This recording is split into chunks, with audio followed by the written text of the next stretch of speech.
for example, love, will cure so many of these negative feelings. And especially disgust and sadness will be cured by love. So if you're feeling dissatisfied with yourself, somewhat depressed, seek out some people who love you, and you will be with them, and you will talk with them, maybe 5 minutes, maybe you'll not even talk about the problem, and after 5 minutes you'll see, oh God, it's gone. Really. So in that way you can really also work with those positive emotions by learning the relationships between them, and just go from one to the other. People feel that this is like a little unnatural or something, but it really is not, because the moment you are feeling good, you are in your natural state. The anger, the sadness, all that, that's unnatural. That's not needed. Natural feelings are positive feelings. So go for them. Take them. Create them in yourself. But when you do, you also have to be a little careful, because they all have their own little problems. Like love, it's creating many problems also. Because it's very difficult to love something without getting attached to it. So there is more work to do to be able to love without attachment. Because if you do not do that, when that person or that thing which you love disappears, which it will one day, then you'll find, you'll be sad, or you'll be maybe angry at that person if the person herself or himself decides to go away. So you have to be able to love without too much attachment, and that means you have to learn what that love truly is. Because there are really two kinds of love. There's the love that comes when, say, two people meet that are a little like complementary. That happens, when you are falling in love. You are seeing somebody who is different, and that is attracting. People don't fall in love with people that are the same as them. You can see it in the numbers also. Not so many numbers 8 falling in love with other numbers 8. They might have a relationship maybe, but that will not be such a passionate falling in love kind of relationship. But so that falling in love is to do with the other person's outer form, not just the body, but also the mental aspect, the little gestures, the sound of the voice, all these things kind of create an attraction, which mean you fall in love.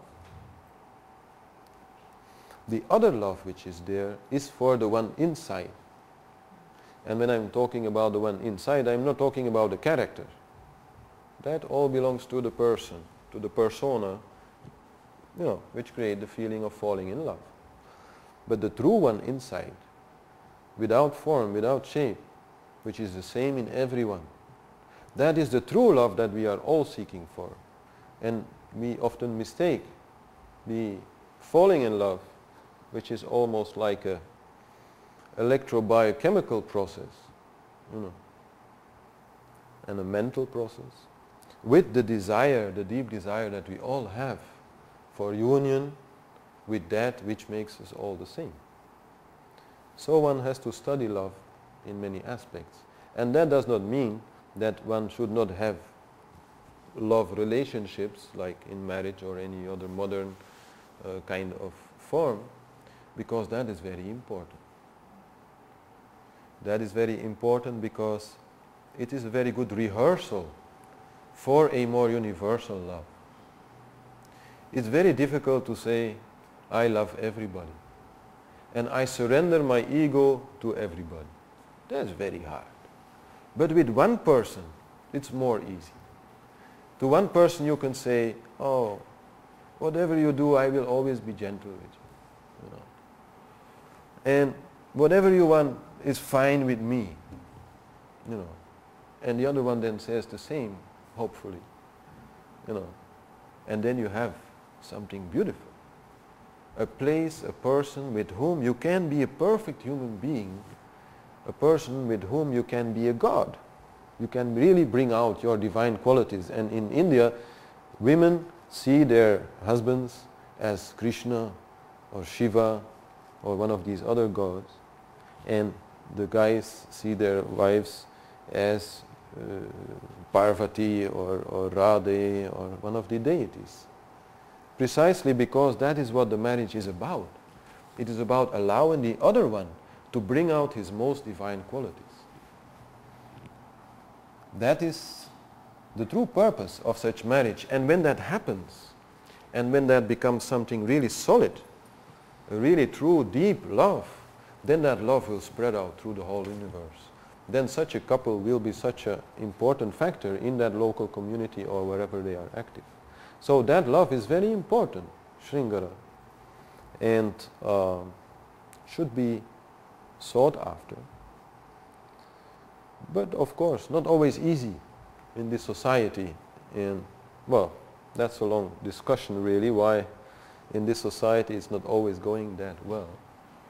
But the main thing, I believe, is that this understanding that I was just talking about, that the love marriage is about allowing the other to bring the best out, is not so well understood.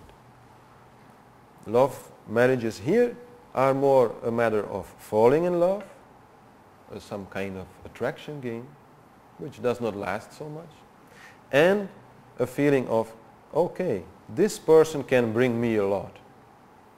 This person, I don't know, may bring in a lot of money or status, or, you know, they see more the partner as somebody who is like a good match, you know. Those are the main problems. But many other are there in family relationships also. If you see how people in India and also here or in Europe used to live in large family houses with many people together, that also is quite a good way to have a good marriage, because honestly, to be with just one person for the rest of your life, that's very difficult. Nobody is perfect, and we all have many needs. Let's suppose, you know, the need for humor, you know, which many people, and especially women, value in men, because it kind of makes them feel at ease. You know? That you can also read in a ladies' magazine. No, it's true. A lot of knowledge is there. Yeah, I read lots of them. Which ladies' magazine you read? Belgian one, you know, it's a Belgian. I read it when I go to the hairdresser, you know, and I like to read that. It's quite interesting, because women usually are more, you know, working with their emotions. They are more conscious about their importance than men. Men seem to feel like they are more above it in general. Anyhow, in this joint family houses, when the husband is not such a funny guy, well, maybe the grandmother is, you know, and then the woman can get that satisfaction there. And also, since, you know, it's a little hard for the couple to find much privacy, you know, all these other people coming around, when then they meet a little in private, then it's something special, you know, which then can be made a little nice, romantic, and so on. So we have to think. We may not want to go back to living with our mother and father and grandmother. That seems a little bit difficult also, because of the cultural differences that have occurred, you know, in the short history of maybe 100 years. But we may need to find some other way to deal with that. And certainly it means we should leave our life partner the, should I say, freedom to have also relationships with other people. I don't mean sexual relationships, but, you know, other kinds of friends that give them things that, you know, we can give. So many things can be said about love,